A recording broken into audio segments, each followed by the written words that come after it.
오늘 이제 강의할 내용은 천지창조와 최후의 심판인데요. 천지창조와 최후의 심판은 미켈란젤로가 시스타나 예배당에 그림을 그린 내용들입니다. 그래서 요 위에 있는 게 뭔가 하면 천지창조거든요. 그래서 미켈란젤로가 20대에 4년간에 걸쳐서 그린 그림이 여기에 천지창조입니다. 그래서 여기서부터 천지창조가 시작이 돼요. 천지창조 딱 해서 아담과 이브도 만들고 노아의 홍수도 나오고 그 다음 몇까지 그러니까 천지창조고 요 밑에가 뭔가 하면 최후의 심판이에요. 그러니까 이거는 구약 성서의 맨 첫 머리이고 이것은 신약 성서의 맨 마지막이 최후의 심판이거든요. 그래서 그 내용을 그린 게 이거는 미켈란젤로가 60대에 7년간 그린 그림입니다. 그림인데 그 중에 이제 요 맨 문을 열고 딱 들어오면 맨 처음에 딱 보이는 그림이 이겁니다. 이건데 이거는 이제 체스나 주기경인데 이 사람은 교황의 비서실장 정도 돼요. 그런데 자꾸 미켈란젤로를 보고 뭐라 하니까 미켈란젤로가 마지막에 여기다 그림을 그렸는데 이런 그림을 딱 그렸어요. 이 얼굴 보면 그 주기경 얼굴이에요. 주기경 얼굴인데 보니까 이게 이 뱀이거든요. 뱀이 이 체스나 주기경의 성기를 콱 깨물고 있어. 이게 무슨 뜻이에요? 주기경이면서도 만날 바람 피웠다. 그 뜻입니다. 그래서 그 얘기를 지금부터 시작을 하겠습니다. 이 이제 성베드로 성당입니다. 성베드로 성당이고 시스타나 예배당은 여기가 시스타나 예배당이에요. 여기에 이제 그림 그려지는 거죠. 이게 성베드로 성당이고 여기 예배당입니다. 순서는 이제 교황청의 역사에 관련돼서 조금 말씀드리고 그 다음에 천지창조까지 하고 10분 쉬고 최후의 심판을 보도록 하겠습니다. 바티칸 시국인데요. 바티칸 시국이라는 것은 하나의 나라입니다. 나라인데 나라가 조그만해요.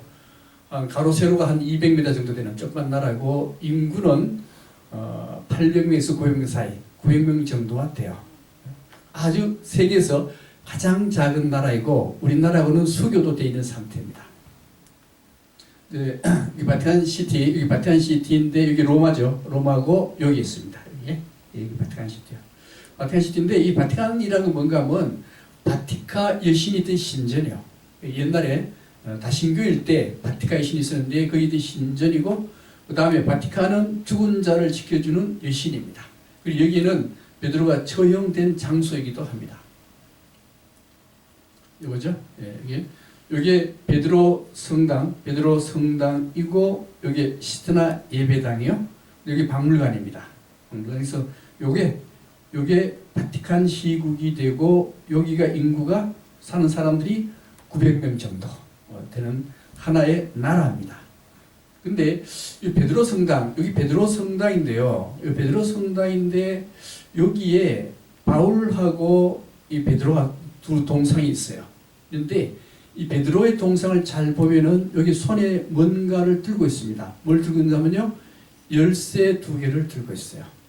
열쇠 2개가 어떻게 해서 나온 건가 하는 건데 이제 예수가 헬몬산이라는 산이 있습니다. 헬몬산 좀 밑에 보면은 가이사랴 빌립보라는 장소가 있어요. 가이사랴 빌립보라는 장소에서 예수가 제자들한테 물었습니다. 세상 사람들이 나를 뭐라고 하더냐? 그러니까 이 제자들이 뭐라고 하면 메시아라 그럽니다. 혹은 세례자 요한이라 그럽니다. 엘리야라 그럽니다. 이렇게 얘기를 해요. 그런데 이 베드로가 뭐라 그런가 하면 베드로는 주는 그리스도요 살아계신 하나님의 아들이시니다. 다 이렇게 대답을 해요. 이게 무슨 소린가 하면은 주라고 하는 것은 나의 마스터, 나의 왕입니다. 나의 마스터인 예수님은 그리스도요. 그리스도라는 뜻은 뭔가 하면 뭐예요 이게? 구원자입니다. 구원자. 영생을 만들어준 사람. 주인 예수님은 나의 주인 예수님은 바로 나를 구원할 사람이요. 또 살아계신 하나님의 아들이시다.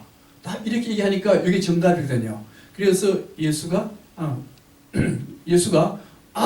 베드로 너 정말로 정말 정답을 얘기해줬다. 그래서 준 게 뭔가 하면 열쇠 2개를 딱 준 겁니다.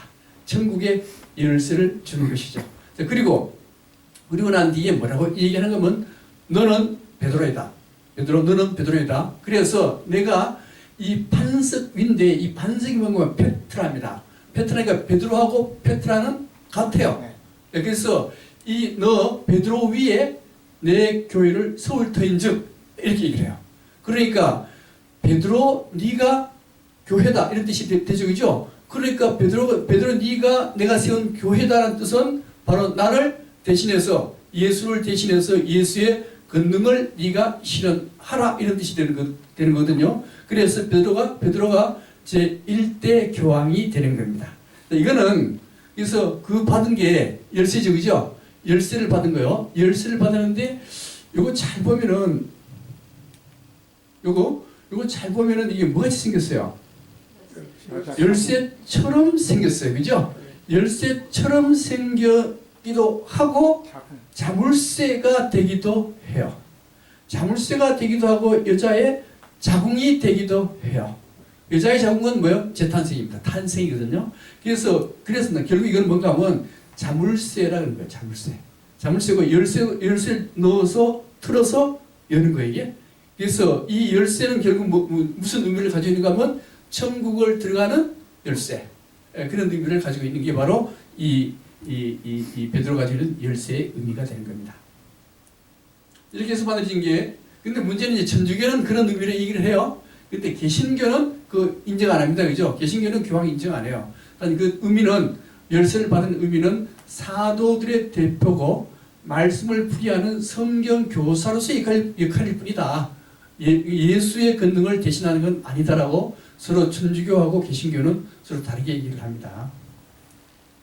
그래서 천지창조와 죄의 심판을 그린 시스티나 성당이죠. 예배당이라고 합니다. 예배당. 이제 거기에 베드로가 이제 여기서 처형을 당하는데, 아까도 우리 회장님이 말씀하셨다시피 그 1세기 때 그 로마의 황제들이 교회를 굉장히 억압을 해요. 억압한 이유가 뭔가 하면 교회 신자들 보고 황제가 바로 예수라는 걸 인정하라. 황제가 신이라는 걸 인정하라. 그걸 자꾸만 인정하라 그러거든요. 근데 이 교회 신자들이 절대 그걸 인정 안 해요. 그러니까 황제가 기독교를 굉장히 억압을 해요. 억압하는데 이때 로마에 있는 광장에 신자들을 막 모아놓고 처형을 합니다. 굉장히 지독하게 처형을 해요. 처형하니까 베드로가 도망을 가요. 도망가는데 그것도 신자들이 좀 피하라 그래서 도망을 가요. 도망을 가다가 예수의 환영을 탁 만나요. 만나는데 예수 환영을 만나니까 베드로가 물었어요. 주여 어디를 가시나이까? 코바디스 도미네. 그러니까 예수가 뭐란가 하면 나는 현재 다시 신자들이 처형받는 그 장소로 가서 다시 난 처형받겠노라.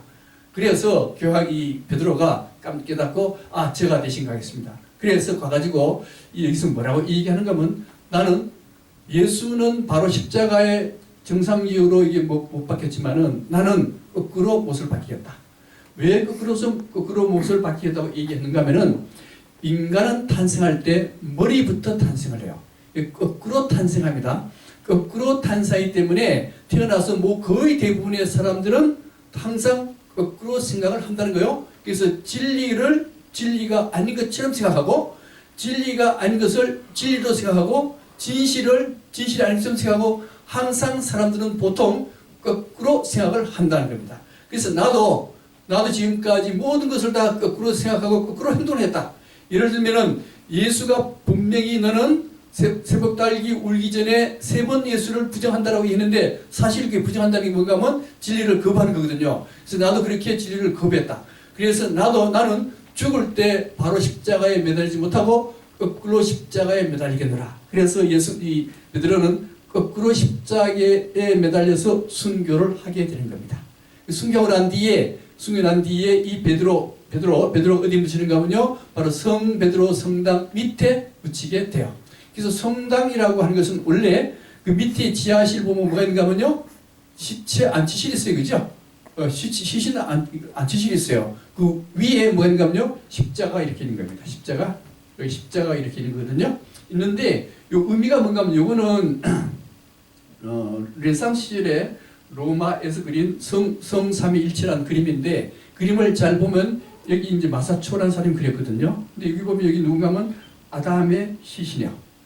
아담의 시신에서 부활해서 온 인류가 태어나고, 그 다음 그 후손이 예수입니다. 그래서 예수가 십자가에 매달려서 죽고 난 뒤에 부활을 해요. 그러니까 여기에 시신을 지하에 안치한다는 의미는 항상 부활을 대기하고 있다, 부활을 기다리고 있다는 의미를 가지고 있습니다. 그러니까 성당이라고 하는 것은 부활의 장소이기도 해요. 그 다음에 여기 보면 이제, 그런데 여기 성 베드로 성당에 있는 여기 베드로의 시신이, 이게 시신, 이게 성 베드로 성당 밑에 있는 거예요. 근데 이건 이제 사실은 이건 어딘가 하면 강화도 고인돌이죠, 그죠? 네. 고인돌인데, 고인돌이 답사가면은 이게 무덤이구나라고 생각하지만은 실제는 이 고인돌이라고 하는 무덤은 성당의 의미를 동시에 가지고 있어요. 왜 그런가 하면은 이 고인돌 밑에 뭐가 있는가 하면은 시신이 이렇게 있는 겁니다. 시신이 있고, 그 다음 사람들은 항상 여기 와서 기도를 해요. 기도하는데 기도하는 의미는 성당에서 기도하는 의미와 똑같습니다. 그래서 고인돌이나 여기에 성당이나 기능은 똑같아요. 그런 의미를 가지고 있다는 겁니다. 그래서 이제 베드로 성당은 여기에 4세기의 베드로 성당을 지어요. 이러한 형태의 베드로 성당입니다.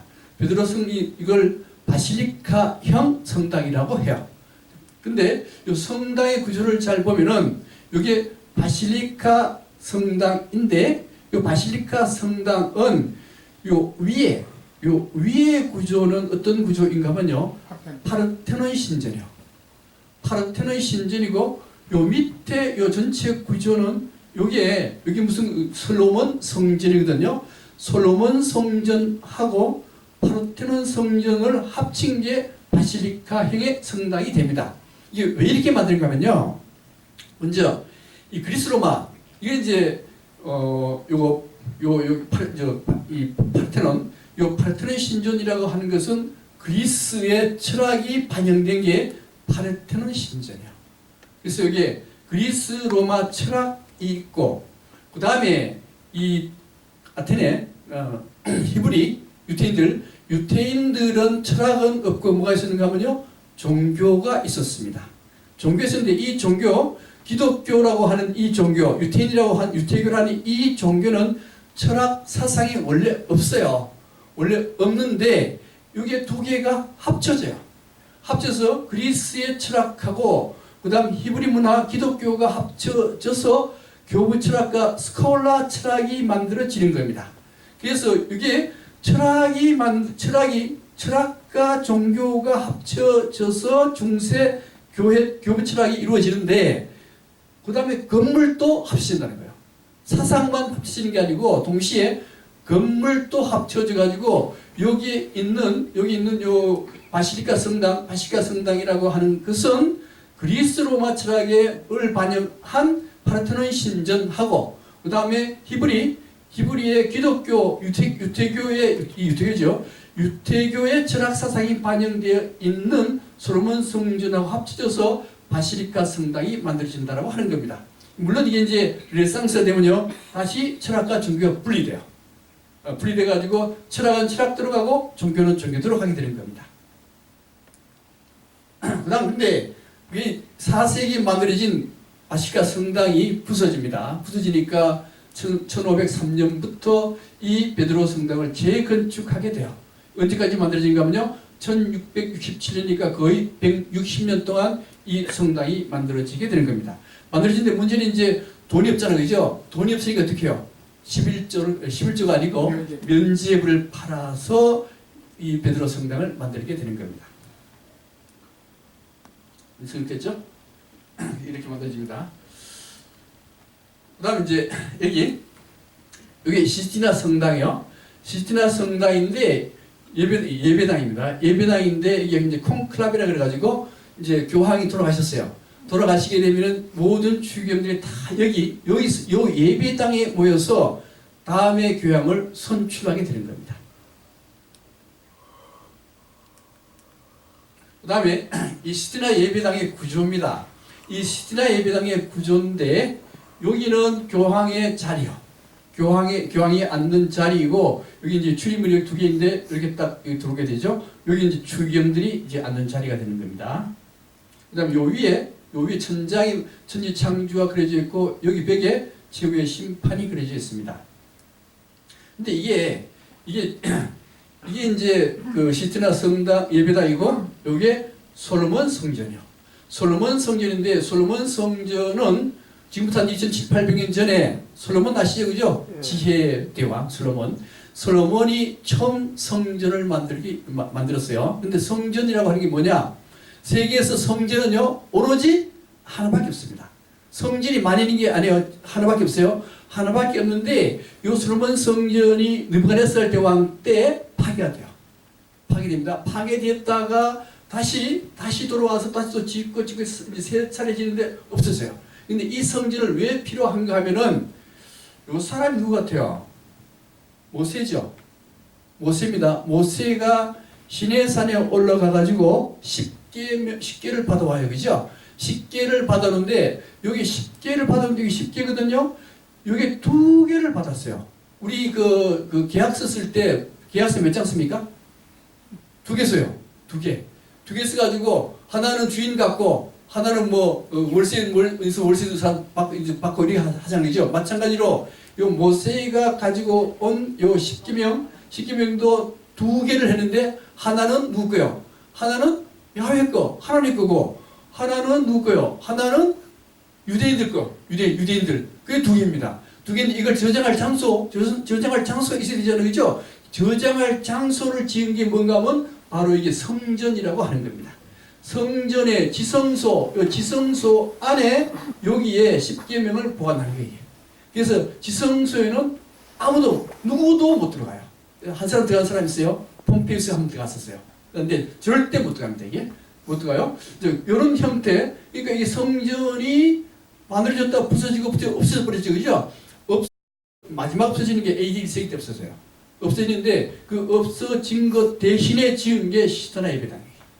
굉장히 중요한 건물이 되는 거죠. 그래서 이제 여기에 천지창조와 최후의 심판을 그린 겁니다. 이게 천지창조고요, 최후의 심판입니다. 그림을 그렸는데 이 그림을 무슨 그림을 그렸는가 하면 프레스코에 그렸는데 프레스코는 어떻게 구성되어 있는가 하면요, 여기에 돌이 있고 그 다음에 굵은 모래하고 석회로 바르고 그 다음에는 삼하고 석회를 다시 발라요. 그 다음에 여기는 고운 석회로 아주 매끄럽게 탁 만듭니다. 만들고 난 뒤에 여기에 이게 마르기 전에 그림을 그려야 돼요. 왜 그러냐면은 마르기 전에 그림을 그려야 여기 물감이 굉장히 깊이 스며들기 때문에 변화가 없습니다. 다 마르고 난 뒤에 그림을 그리게 되면은 여기 그림 물감이 바로 표면에만 발리기 때문에 변질이 생겨버려요. 그래서 마르기 전에 그림을 그려야 되니까 굉장히 그림을 그리기 어려워요. 이걸 미켈란젤로가 이렇게 마르기 전에 그림을 다 그린 겁니다. 자, 이 미켈란젤로입니다. 이 미켈란젤로인데 미켈란젤로는 1475년에 태어나가지고 1564년에 돌아가셔서 사망했으니까 몇 살까지 살았어요? 90세까지 살았습니다. 90세까지 살았는데 결혼을 한 일이 없어요. 총각입니다. 여자를 굉장히 싫어해요. 그리고 또 동성애적인 성격도 가지고 있습니다. 동성애. 그 다음 또 한 가지는 사람이 엄청 지저분해가지고 레오나르도 다빈치가 맨날 뭐라해요. 저렇게 엄청 지저분해가지고 예술가들 다 인상하지 나쁘게 한다고 항상 욕을 먹는 사람이 바로 미켈란젤로이기도 합니다. 미켈란젤로인데 여기 이제 미켈란젤로 여기는 최후의 심판에 요 성 바르톨로메오가 들고 있는데 들고 있는 게 뭔가 하면 껍질이거든요. 사람 껍질이요.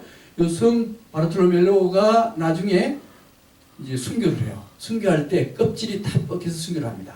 순교인데 여기에 자신의 껍질을 들고 있는데 여기 얼굴이 누군가 하면요 바로 미켈란젤로를 그려요. 미켈란젤로가 그림을 그릴 때 자기 얼굴을 이렇게 그린 거예요. 그래서 아마도 자기도 살면서 이 2개의 그림을 그리면서 마치 껍데기가 다 벗긴 것처럼 뭐 그런 걸 내포하지 않았나 이렇게 생각을 합니다. 그래서 이제 미켈란젤로가 24살 때 뭘 만들까 하면요 피에타를 만듭니다. 피에타는 아시죠, 그죠? 피에타. 이건 이제 김미덕이 만든 그 영화 똑같은 거죠. 근데 이걸 만들었는데 이걸 만들었는데 24살 때 만들었거든요. 기가 막히게 잘 만들었어요. 대리석으로 만들었는데 마치 종이로 만든 것처럼 그렇게 잘 만들었습니다. 그래서 이제 만들고 나니까 세상 사람들이 깜짝 놀라는 거예요. 이야, 저걸 누가 만들었나? 누가 만들었나? 이렇게 얘기하는 거예요. 그래서 이 미켈란젤로가 그날 저녁에 다시 이 안으로 들어가요. 이 안에 들어가서 여기다 딱 새겼어요. 여기 뭐라고 쓰이는가 하면 피에타의 미켈란젤로 보나티가 만들었다 라고 딱 새겨놨어. 새겨놓고 난 뒤에 바깥에 나왔습니다. 바깥에 나왔더니만 달빛이 휘황찬란한데 아주 멋있는 그림이 딱 전개가 돼요. 전개되는데 이 전개되는 이 그림을 칼빈은 뭐라고 얘기하는가 하면 우리가 보는 이 아름다운 세상이라고 하는 것은 예수, 주님이, 야훼, 하나님이 보이지 않는 빛으로 성경을 그림으로 그렸다라고 얘기해요. 그러니까 우리가 보는 이 우주, 아름다운 우주는 성경을 그림으로 그려놓은 거다라고 얘기를 하는 거예요. 했는데 미켈란젤로도 딱 보고 너무 아름다워요. 온 세상이. 그래서 야, 정말로 세상이 아름답구나. 세상이 아름다운데 이 아름다운 세상은 누가 만들었냐? 하나님이 만들었어요. 하나님이 만들었는데도 불구하고 여기에 하나님이 만들었다고 적어놓은 것이 없습니다. 그래서 미켈란젤로가 깨달았어요. 겨우 피에타라고 하는 졸작 하나 만들어 놓고 거기에 내가 만들었다라고 그걸 적어놓는 그런 졸작부 짓을 했다. 그래서 다시는 그런 짓 안 하겠노라. 그 작품이 바로 그렇게 한 사람이 미켈란젤로입니다. 원래 이제 미켈란젤로는 조각가요. 조각인데 원래 6세 때 자기 엄마가 죽어요. 엄마가 죽으니까 유모한테서 길러지는데 유모의 남편이 석수쟁이입니다. 석수쟁이한테서 모든 걸 배워요. 배우니까 자기 뜻도 맡고 해서 그때부터 조각가로 커요. 조각가로 크는데 워낙 조각을 잘하고 건축도 잘해요. 그러니까 거기에 이제 경쟁자인 브라만테란 유명한 조각가가 있었습니다. 조각가 있는데 미켈란젤로가 미워. 좀 쫓아내고 싶어요. 그래서 이 교황이 이 그림을 벽에다 천지창조 그림을 그리려고 그러는데 물어봐요. 누가 그리면 좋겠느냐. 그러니까 브라만테가 미켈란젤로가 그리면 좋습니다. 그 이유는 미켈란젤로는 조각가니까 그림을 못 그릴 줄 알았거든요. 못 그리면은 쫓겨날 것이다. 그렇게 해서 이제 그림을 그린 게 미켈란젤로의 천지창조가 되는 거예요. 그래서 이 교황 율리우스 2세에 의해서 미켈란젤로에게 뭐라고 얘기하는가 하면 예수와 12사도를 그려라 그래요. 그러니까 이 미켈란젤로가 뭐라는가 하면 예수와 12사도보다는 천지창조 그리는 것이 굉장히 더 의미가 있습니다. 그래서 설득을 해가지고 이거는 그리지 않고 천지창조의 그림을 그리게 되는 겁니다. 근데 문제는 이제 이 율리우스 2세 교황들이 지금의 교황은 굉장히 신성하고 엄숙하고 굉장히 멋있잖아요. 그죠?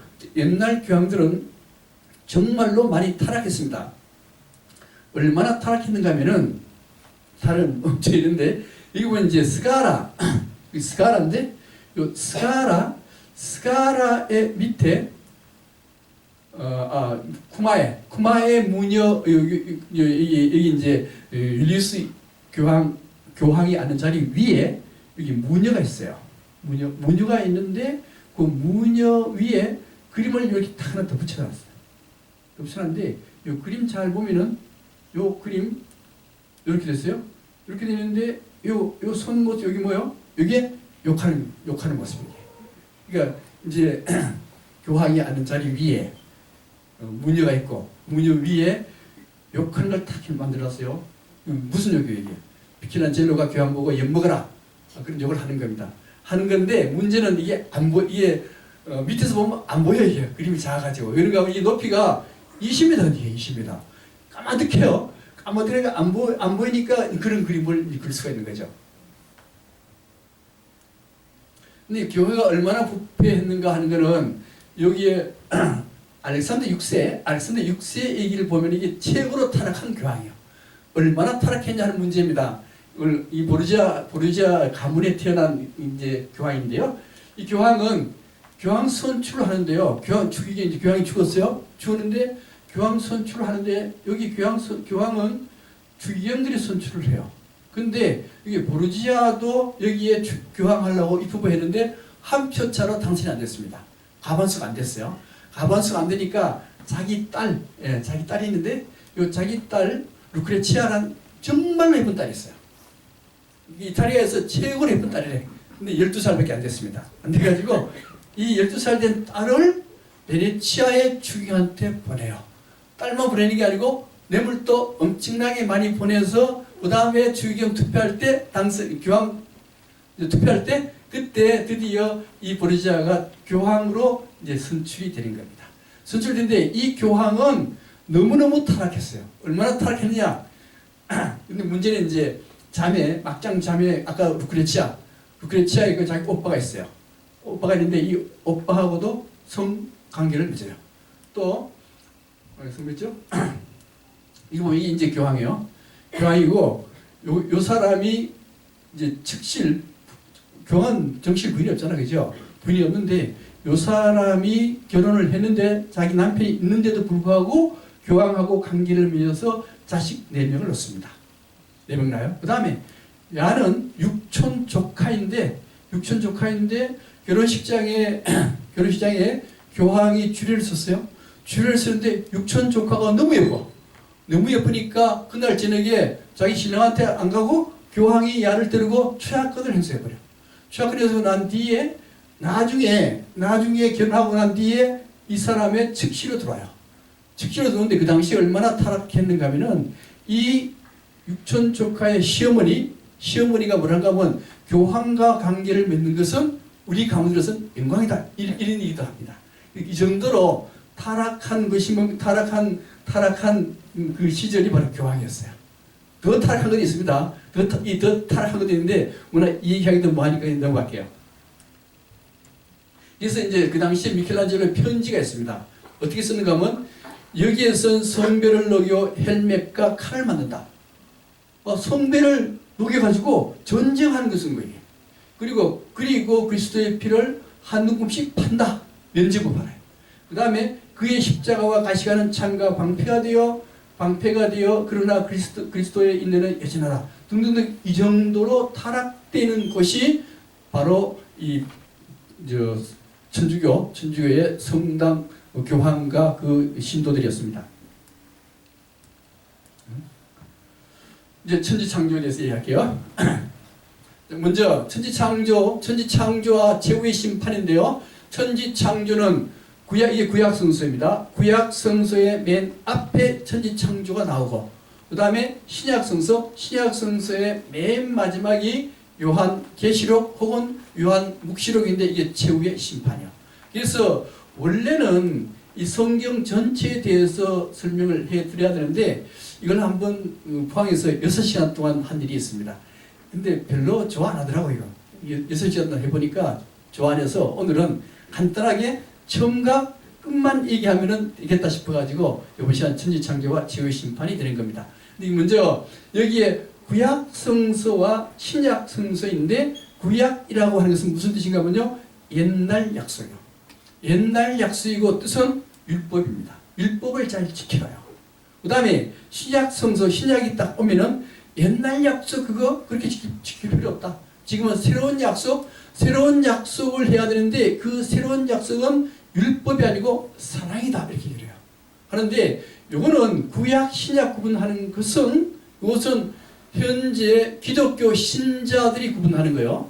근데 여기 구약은 현재도 유태인들이 성경으로 믿고 경전으로 믿고 있는 것이 구약입니다. 그래서 유태인들은 절대 구약이라는 말 안 써요. 안 쓰고 무슨 말 쓰는가 하면요. 토라 혹은 율법서 이렇게 얘기합니다. 토라 혹은 율법서. 그 다음에 그러니까 구약이라는 말 쓰면 원래는 안 돼요. 이거는 율법서 혹은 토라를 해야 되고 신약은 신약이라는 말 써도 안 됩니다. 이것은 복음서라 쓰는 것이 아마 좋지 않을까 이런 생각이 들어요. 근데 이게 두 개가 어떻게 구성되어 있는가를 잠시 봐야 천지창조와 최후의 심판을 이해할 수가 있습니다.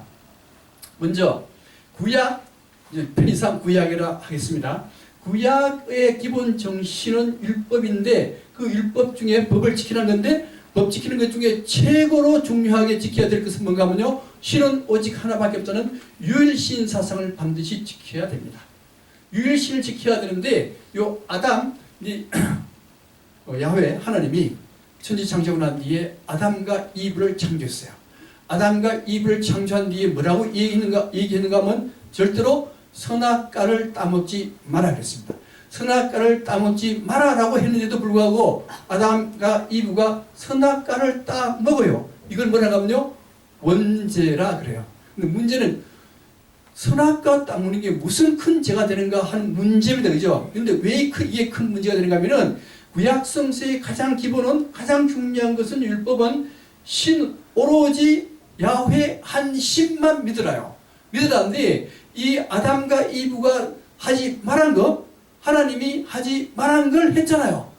그 뭐요? 유일신을 배반한 겁니다. 그래서 이게 가장 큰 죄가 된 거예요.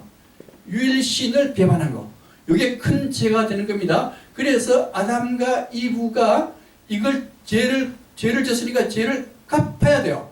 죄를 갚는데 뭘로 죄를 갚는가 하면은 제사를 지내서 죄를 갚습니다. 항상 양을 잡아가지고 제사를 지내요. 제사를 지내서 이 죄를 갚는데 문제는 제사를 지내면서도 또 다른 신을 자꾸 합니다.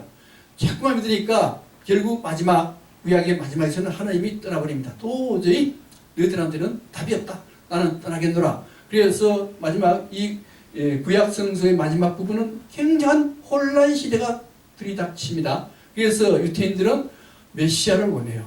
이 혼란스러운 세상을 좀 질서 있는 세계로 바꿀 수 있는 메시아를 원하는데 그 나타난 메시아가 누군가 하면 바로 예수라고 하는 겁니다.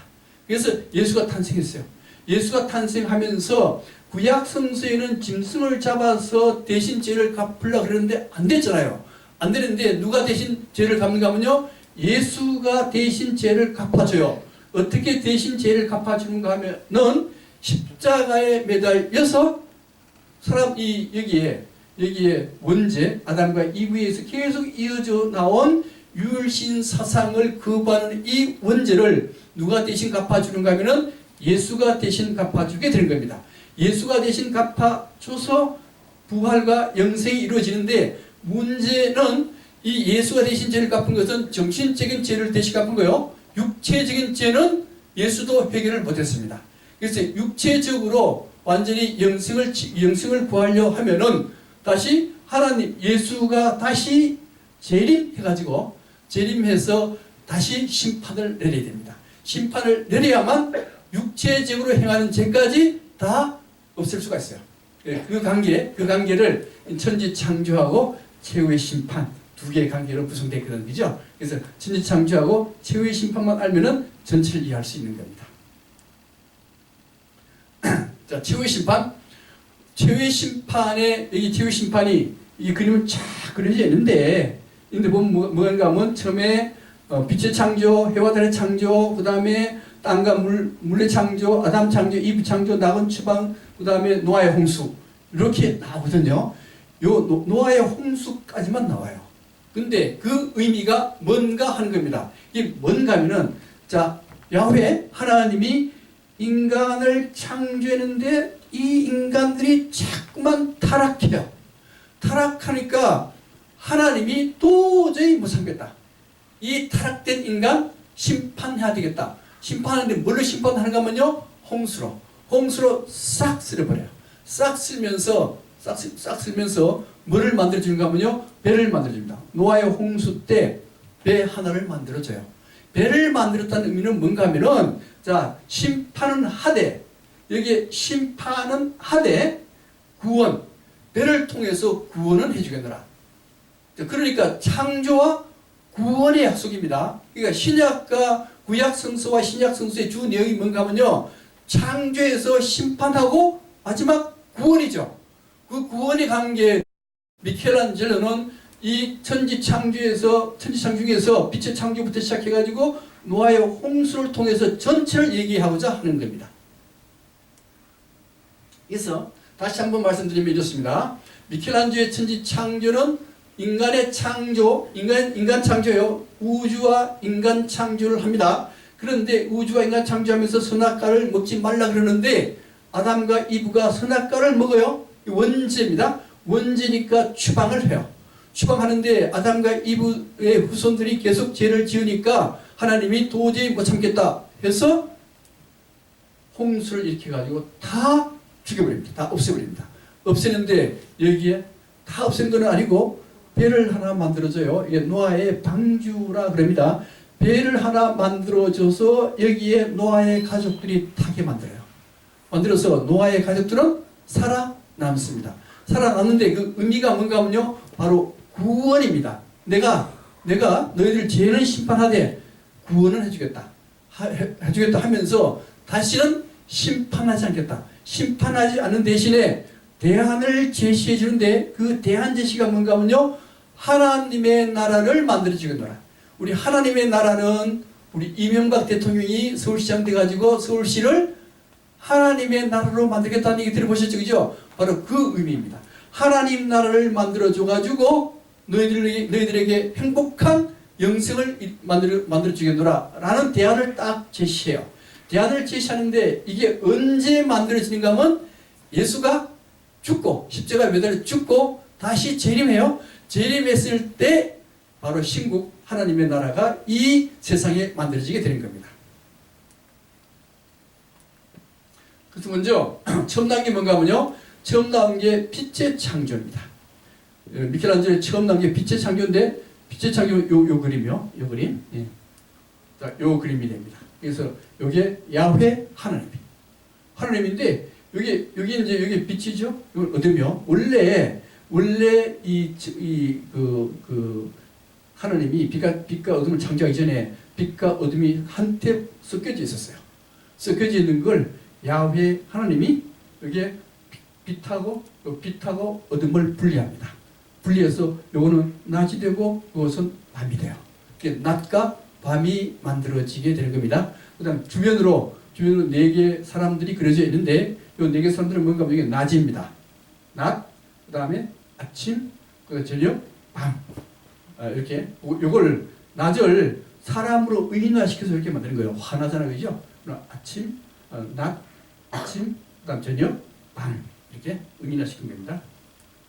그 다음에 두 번째 뭔가 낮에 창조를 한 뒤에 해와 달, 식물의 창조입니다. 여기 해고요. 여기 해고, 해, 여기 달이고, 여기 식물이요. 그래서, 자, 여기 야훼 하나님이잖아요. 그죠? 하나님이고, 요분도 야훼 하나님이요. 근데 요 하나님이 드디어 여기에 빛, 해와 해를 딱 창조하고, 달도 창조했어요. 하고 난 뒤에, 이건 이제, 요거는 님프들이고, 그 다음에 천사들이죠.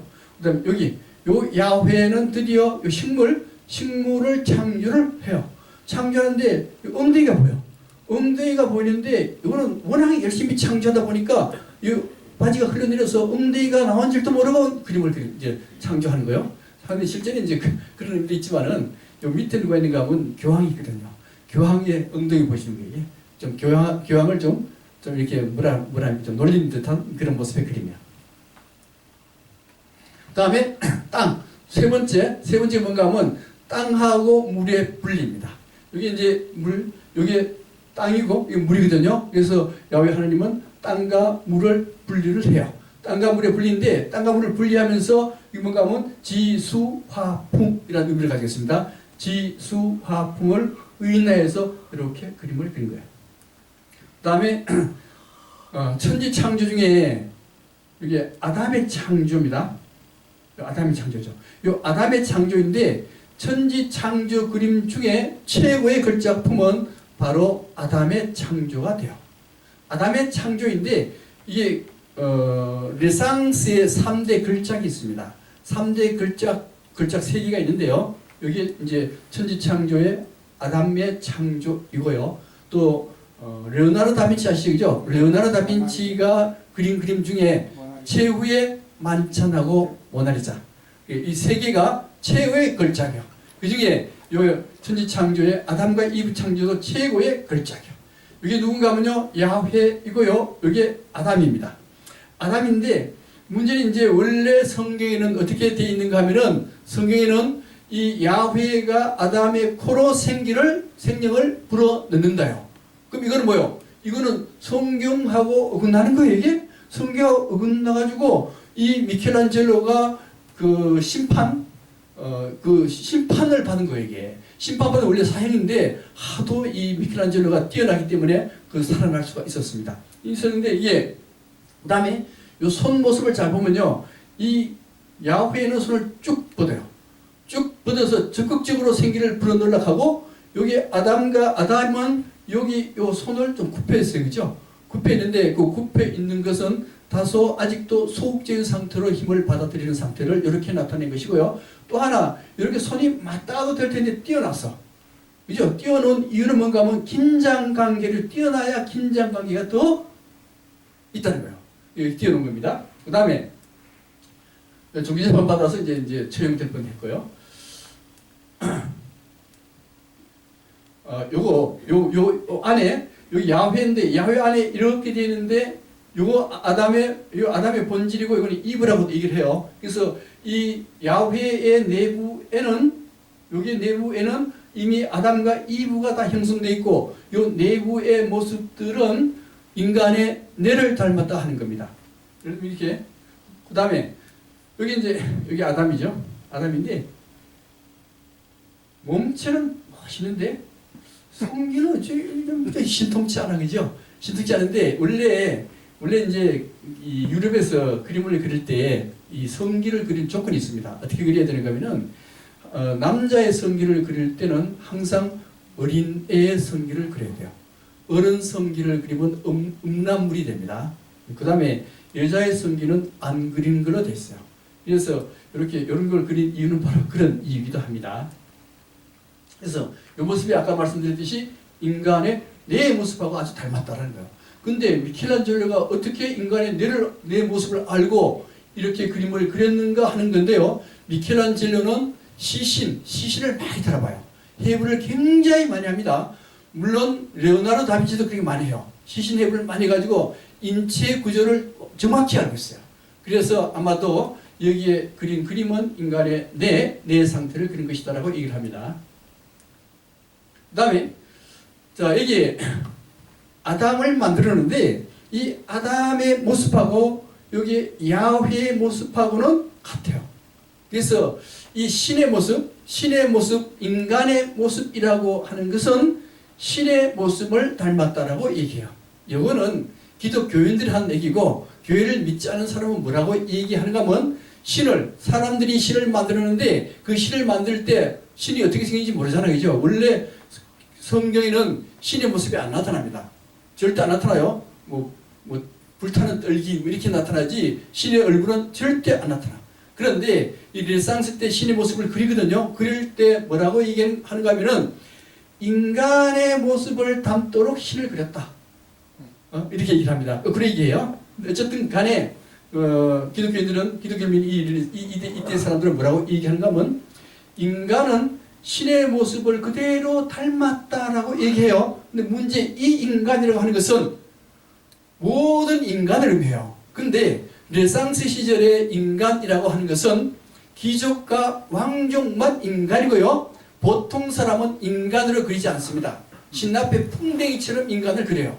그래서 그렇게 생각했던 이 인간, 모든 인간은 신을 닮았다라 하는 건데 그 의미는 왕족이나 귀족뿐만 아니고 노예나 여자나 장애인도 하나님의 형상을 닮았으니까 모든 인간은 평등하다.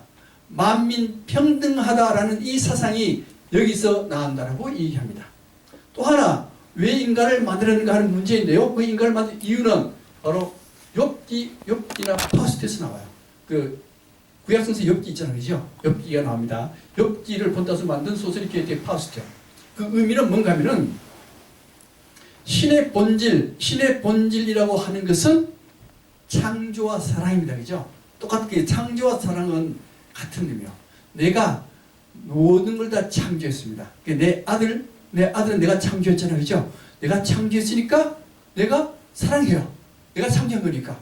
마찬가지입니다. 온 세상은 다 하나님이 창조했어요. 창조했기 때문에 하나님은 모든 세상을 다 사랑해요. 그런데 문제는 창조의 조건 문제입니다. 성경에 뭐라고 얘기하는가 하면 하나님이 세상을 다 만들고 난 뒤에 보기에 참으로 좋았다 이렇게 얘기합니다. 그죠? 보기에 참으로 좋았다는 완벽하게 완성된 거냐 하는 건데 그게 아니라는 거예요. 불완전한 모습을 갖추고 있다는 거예요. 불완전한 모습을 갖추고 있기 때문에 새로 창조할 수밖에 없습니다. 근데 불완전한 모습 중에 뭐가 필요한가 하면 사탄이 필요해요. 그래서 동시에 신이 있으면서 사탄이 반드시 있어야 신은 살아날 수가 있습니다. 만약에 사탄이 없으면요, 신은 존재 의미가 없어져요. 왜? 왜냐면 하면 사탄이 있어야 새로운 세상을 만들어요. 그죠?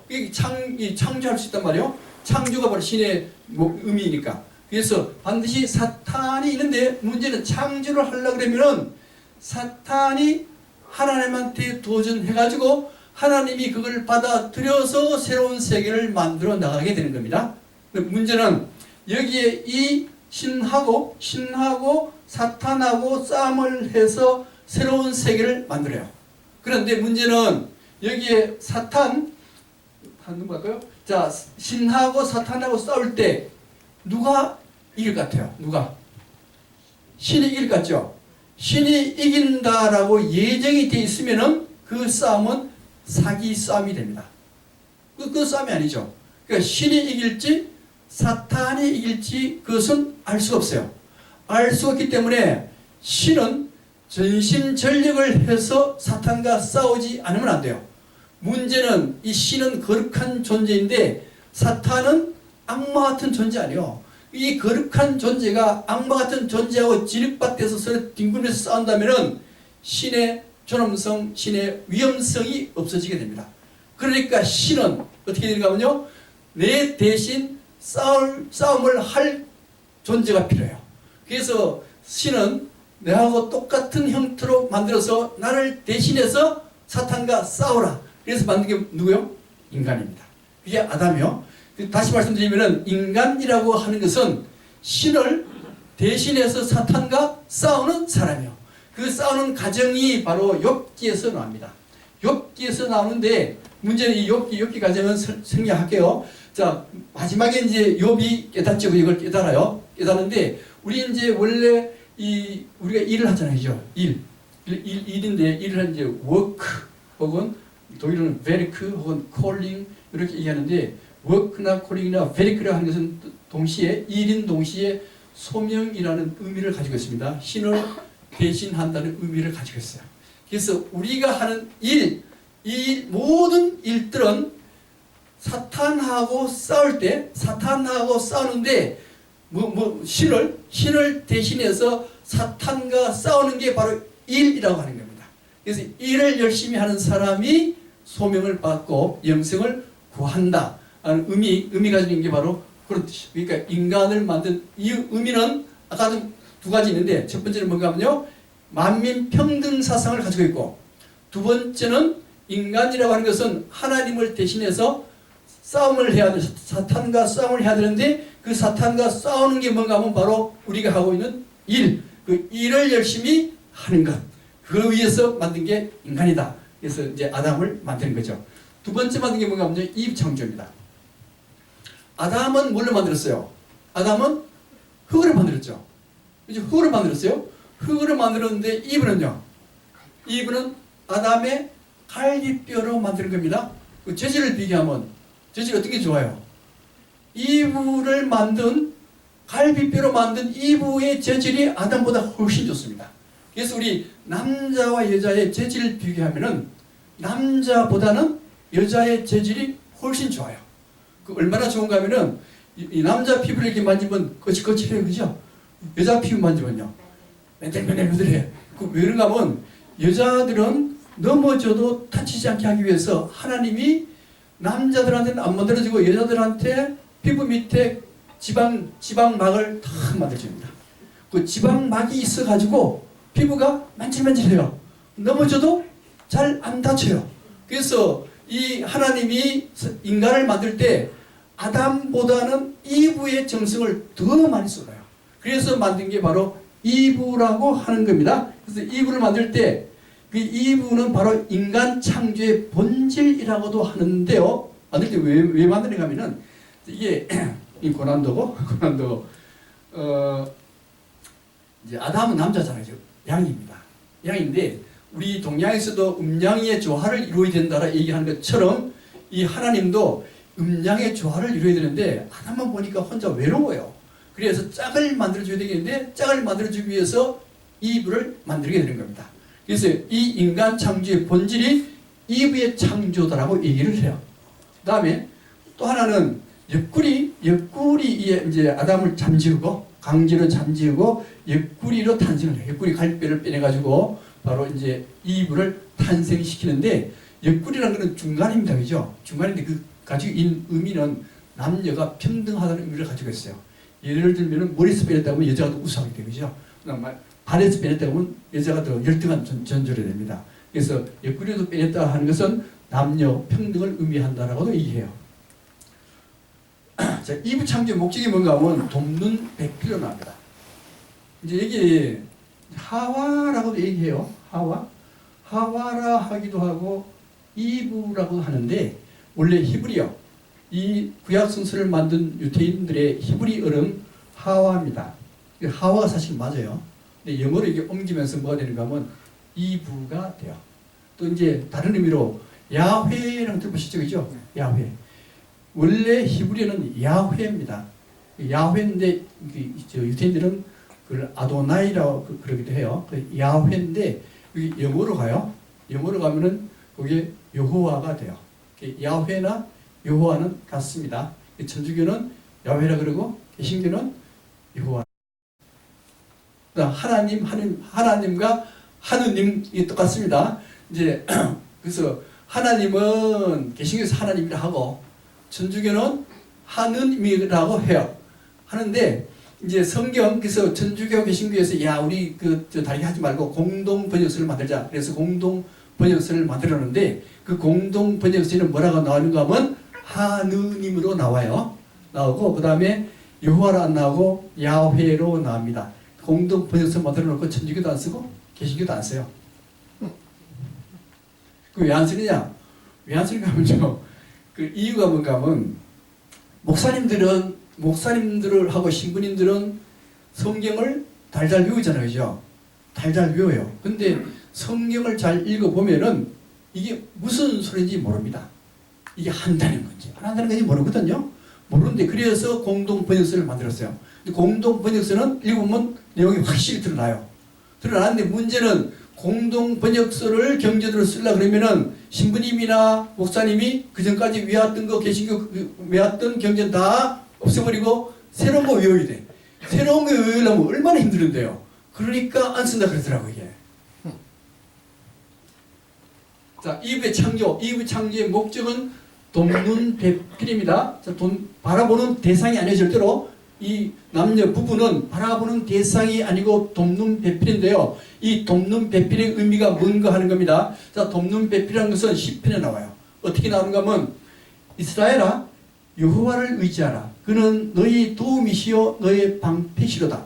그러니까 야훼 혹은 여호와라고 하는 것은 바로 우리를 도와주는 도움이다. 도우는 사람이다. 이거 도우는 사람. 그 다음에 아론의 집이여 여호와를 의지하라. 그는 너의 도움이다. 여호와는 나를 도와주는 사람. 그 다음에 여호와를 경외하라. 경외하는 너희는 여호와를 의지하라. 그는 너희의 도움이다. 너희의 방패시로다. 그러니까 여호와라고 하는 것은 우리의 주인이 아니고 나를 도와주는 사람이라는 뜻이요. 다르게 말씀드리면은 우리 여성이 남편을 도와주는 돕는 배필이잖아요. 돕는 배필인데 그 돕는 배필 중에 부인 그 여성 남편을 돕는 여성은 누구를 의미한다는가요? 야훼 하나님과 같은 존재 그걸 의미합니다. 그러니까 이 남편보다도 여성이 어떤 존재요? 더 뛰어나고 위대한 존재. 왜요? 왜? 그 여성이 바로 여호와라는 거예요. 야훼라는 거예요. 하나님이라는 거예요. 하나님이 우리 남자를 도와준다. 그런 의미를 가지고 있습니다. 예를 들면 이제 저 같은 경우도 강의를 하는데 내가 여기 강의할 때 우리 집사람 나는 평생 먹고 놀았잖아요. 평생은 아닙니다. 한 20년 정도 근무했는데 먹고 놀았는데 집사람이 돈 안 벌어주면 내가 이게 설 수 없잖아요. 그죠? 그것뿐만 아니고 우리 회장님 여러분들이 도움이 있어야 내가 이 자리에 서거든요. 그러니까 여러분들의 존재는 돕는 분이지만은 사실 돕는 분은 하나님과 같은 존재라는 거예요. 그런 의미를 내포하고 있는 겁니다. 그러니까 돕는 사람이요, 여기 있는 주인공보다 훨씬 더 위대한 사람이라는 뜻입니다. 그 다음에 아담이 눈을 딱 떴어요. 아담이 눈을 딱 뜨고는 이브를 보고 씨를 한 탁 읊어요. 근데 원래 이 성경에는 시가 많이 나와요. 그 첫째 번 시, 첫째 번 시입니다. 근데 시의 본질이 뭐냐? 시라고 하는 것은 파자를 해보면은 이게 말씀 언변하고 절사자가 들어가 있어요. 그죠? 근데 이 절 의미인데요. 절이라고 하는 것은 우리가 이제 문을 통과해서 대웅전에 탁 들어가요. 대웅전에 들어갔다라고 하는 것은 내가 뭐가 됐다는 뜻입니까? 내가 부처가 되었다는 뜻이요. 그 절, 여기서 말하는 절의 의미는 나하고 하나님, 부처님하고 합일이 되었다. 그 내 존재는 신 같은 존재가 되었다는 뜻입니다. 내가 신 같은 존재가 되었을 때 그때 하는 말, 그게 바로 시라고 하는 겁니다. 다시 말씀드리면 시라고 하는 것은 말을 조합해서 만든 게 시가 아니고 내가 신과 같이 합일된 상태에서 나오는 말, 그게 시라고 하는 겁니다. 그래서 이태백이가 만날 술을 마십니다. 술을 마시는데 그 의미가 뭔가 하면 술을 마시면은 정신을 잃어요. 무아의 상태가 됩니다. 무아의 상태가 되었을 때 달을 보고 시를 읊으려 그러면 달이 내한테 들어와요. 달이 내한테 들어왔을 때 그때 달이 다니게 탁 나오면은 그게 시가 돼요. 시는 그런 의미를 내포하고 있습니다. 따라서 여기에 아담이 시를 읊는데 그 시의 내용이 뭔가 하면 아담이 이르되 내 뼈 중에 뼈요 살 중에 살이로다. 이 뜻은 뭔가 하면 내 뼈 중에 뼈니까 너는 나고 나는 너다. 부인 아담하고 이브는 사실은 물리적으로는 분리되어 있지만은 물리적으로만 분리되어 있고 실제는 네가 내고 내가 너다. 합일이 된 상태. 이게 하나님의 창조의 질서를 하는 겁니다. 창조의 질서라고 하는 것은 절대로 분리된 상태가 아니고 합일이 된 상태를 의미해요. 합일이 된 상태라고 하면은 부부가 합일이 된 상태잖아요. 그죠? 합일이 된 상태면 부끄러워할 이유가 있습니까? 없습니까? 없어요. 내가 니고 내가 나니까. 그러니까 부부는 항상 방에 둘이 부부 있을 때는 옷을 벗고 다니면 부끄럽습니까? 부끄럽지 않습니까? 부끄러워요. 부부가 되는데도 불구하고 옷을 벗고 부끄러움을 느끼면은 그것은 정상 부부가 아니라는 거예요. 우리는 항상 그래서 집에서 맨날 벗고 다닙니다.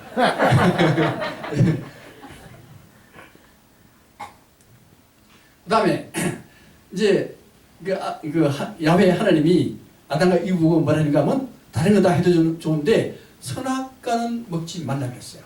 선악과를 먹지 말라고 했는데 여기 이제 뱀이에요. 이제 이 미켈란젤로가 그린 이제 아담과 이브의 추화인데 여기 뱀입니다. 뱀이고 여기 이브고 여기 아담이에요. 뱀의 모양이 틀리죠. 그 옛날에 유태인들은 뱀을 이렇게 표현을 했어요. 했는데 이제 나중에 뱀이 죄를 저질렀어요. 저지르고 난 뒤에 야훼가 이제 판결 내립니다. 너는 앞으로 기어다니라. 내 발로 기어다니라. 그래서 지금처럼 뱀이 됐지. 그 이전에는 뱀의 모양이 이런 모양이었습니다. 10분 쉬고 할까요?